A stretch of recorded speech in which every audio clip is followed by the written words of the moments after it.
Hello，大家好。这个星期因为我有一点忙，所以呢，我想偷一个懒，就给大家读一篇小短文吧。如果你有听我之前的视频，并且可以听懂的话，我觉得这篇小短文呢，对你们来说应该不成问题。不过在视频的最后呢，我会选择这篇短文里面几个非常常用的词汇，或者我觉得有一点点难的词汇，给大家解释一下。然后呢，也会给大家一些例子。这也算是我在视频里面一个新的尝试吧。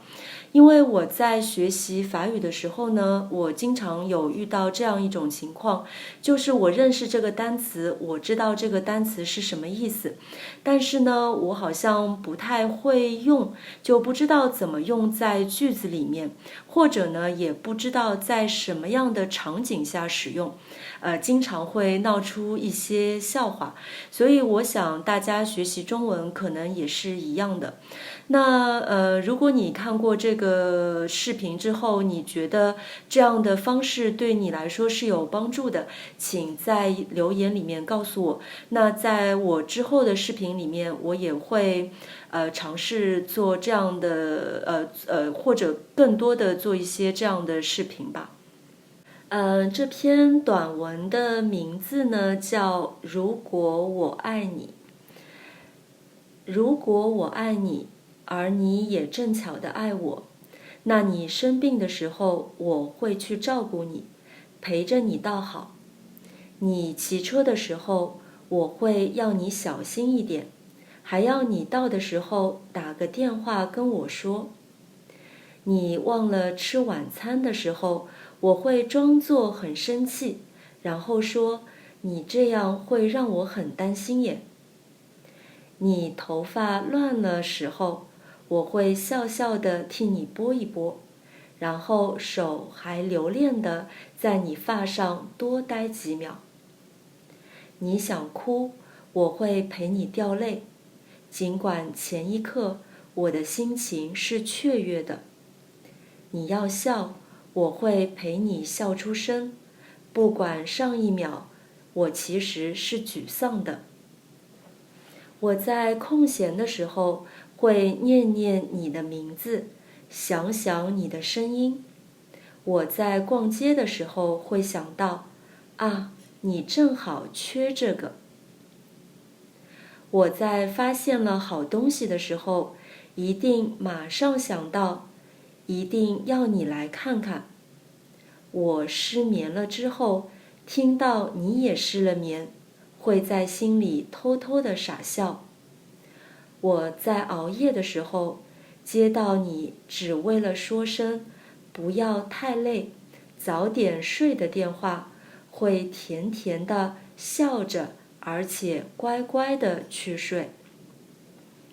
我在想着你的时候，知道你也在想着我。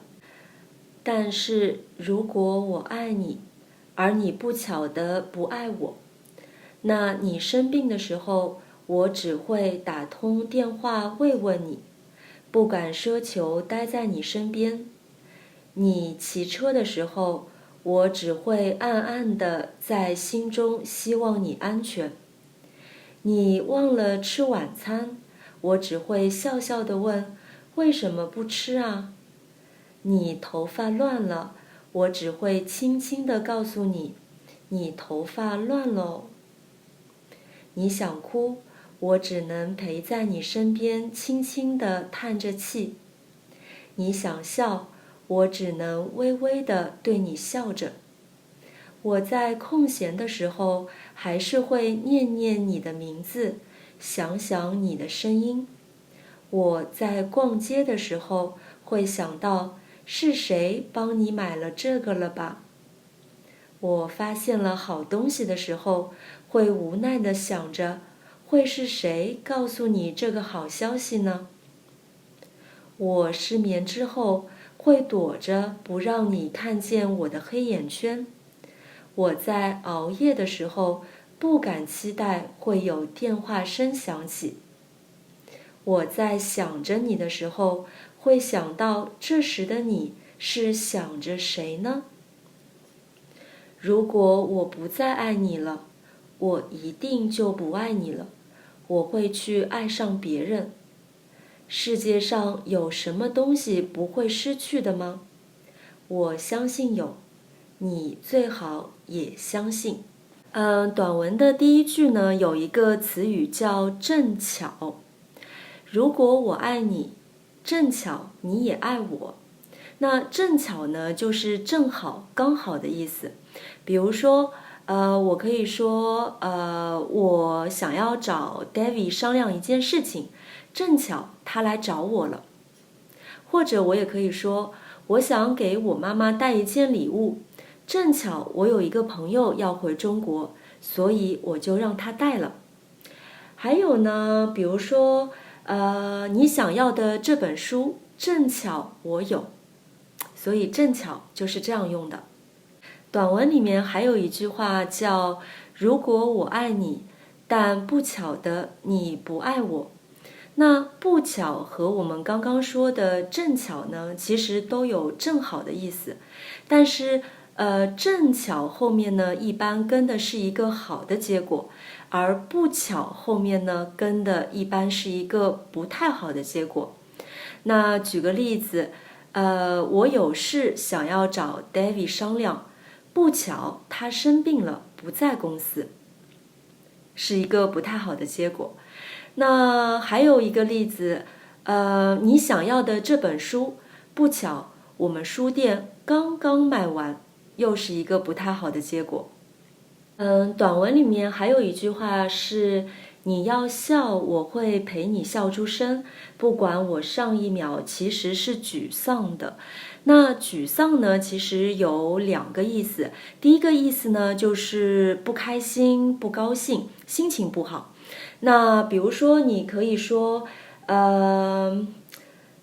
我一想到回国要隔离3个星期，我就感到非常的沮丧。或者你可以说，他被老师批评了，心情很沮丧。还有呢，你也可以这样说，他的神情很沮丧，发生什么了？沮丧还有一个意思呢，就是灰心。比如说，你可以说，虽然他失败了很多次，但是他从来不觉得沮丧。或者呢，你也可以说，妈妈总是在我沮丧的时候来鼓励我。短文里面还有一句呢是，我在逛街的时候会想到啊，你正好缺这个。缺呢，其实就是没有或者不够的意思。那我们中文里面有一个词，你们应该知道叫缺少，但是在实际使用的时候呢，我们经常就用一个字缺。比如说，你可以说，我现在什么都不缺，就缺钱。或者你也可以说，你缺什么，我帮你买。那在中文里面呢，还有一个词叫缺德。缺刚才已经解释过了，然后德呢是道德。你们可以猜到这一个词是什么意思吗？对，就是没有道德。